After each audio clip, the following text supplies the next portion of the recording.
ఓ పెద్దమ్మా పెద్దమ్మా పైసలు పైసలు వాడి నీవేనా మరి అట్లా చూసుకోదా ఎప్పుడు అయ్యో మరి చూసుకోవద్దా ఎవరారు నీ మీ ఎట్టరా ఇక్కడ మరి చూసుకోవద్దా కాదు చూసుకోవాలిగా ఇట్లా ఓట్టుకుంటే ఎట్టా మీరు ఇప్పుడు నాకు దొరికినాయి కాబట్టి సరే వేరే వాళ్ళకి దొరికితే ఎట్టుంటా ఎన్ని ఉన్నాయి ఇవి నా కడుపు చల్లనే ఉంటుంది కానీ ఎన్ని ఉన్నాయి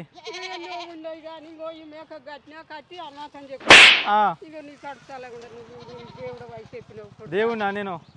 ఎన్ని ఉన్నాయి లెక్క చెప్పు మరి నాకు దొరికినాయి ఇస్తురా బండ్లు వస్తున్నాయి నాకు దొరికినాయి మరి ఏమైనా ఇస్తావా ఇస్తావా 50 రూపాయలా అబ్బాబ్బా దగ్గర 20,000 దాకా ఉన్నట్టున్నాయి నువ్వే 20 రూపాయలు తీసుకో నీవేనా కాదా నిజంగా ఆడా నువ్వు ఆనిచి పోతుంటే నీకు ఆనిచి పడ్డాయి